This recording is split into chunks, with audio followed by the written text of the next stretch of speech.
আসসালামু আলাইকুম রহমতুল্লাহি ওবরাকাতু। সুপ্রিয় শিক্ষার্থী বন্ধুগণ, নাদিয়াতুল কোরআন আমপারা নাজরা পড়ার আজকের এই পর্বে আমি আপনাদেরকে যে সূরাটি শিখাবো সেটি হচ্ছে সূরাতুদ দুহা। সূরাতুদ দুহা। তাহলে চলুন আমরা বিসমিল্লাহ থেকে শুরু করি। বিসমিল্লাহির রহমানির রহিম। বিসমিল্লাহির রহমানির রহিম। ওয়াদ-দুহা। ওয়াদ-দুহা। দদের উচ্চারণটা ওয়াদ্দু তু বললে শুধু দাল হয়ে যাবে। ওয়াদ-দুহা ওয়াল-লাইলি ইযা সাজা। ওয়াদ-দুহা والليل إذا سجى ما ودعك ربك وما قلى. ما ودعك ربك وما قلى. وللآخرة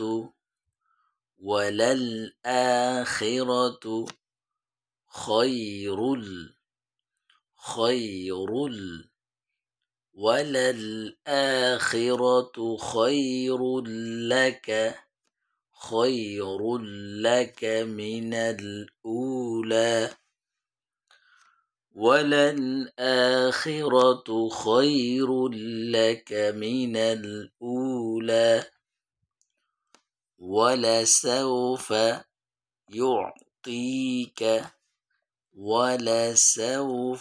يعطيك ربك فترضى. ولسوف يعطيك ربك فترضى. ألم يجدك জিদে কেন কলকলা হলো?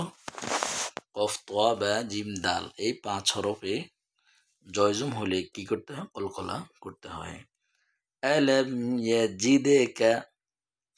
আমি আস্তে আস্তে আপনাদেরকে নিয়ম কানুনগুলো বলা একটু কমিয়ে দিয়েছি, আপনারা বুঝতে পারতেছেন, কারণ বারবার আমরা অনেক একটা কারণ অনেকবার বলেছি। আপনারা যারা শুরু থেকে ক্লাসগুলো করতেছেন তারা অবশ্যই বুঝতে পারতেছেন যে আমরা কোন জায়গায় কেন টান দিই, কেন গুণনা করি। আলাম ইয়াজিদেকা ইয়াতীমান ফাআওয়া।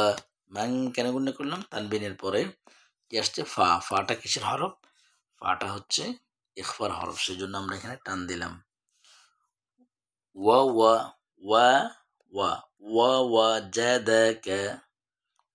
ووجدك ضالا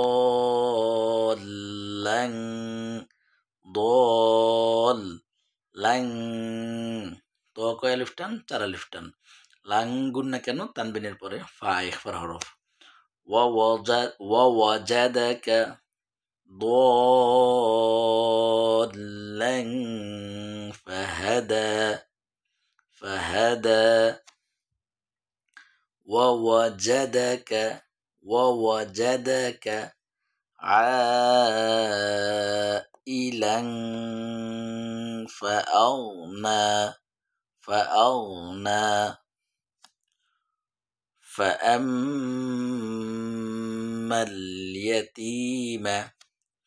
فأما اليتيم فلا تقهر।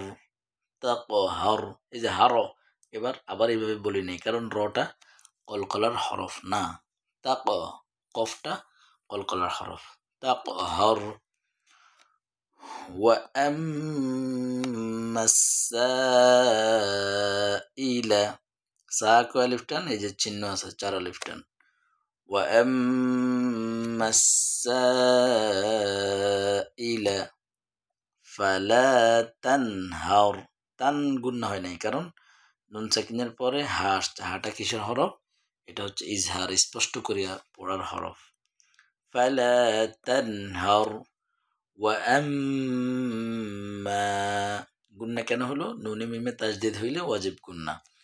ওয়া আম্মা বিনি'মাতি রাব্বিকা ফাহাদ্দিস, এই যে সার উচ্চারণ নরম করে, ফাহাদ্দিস।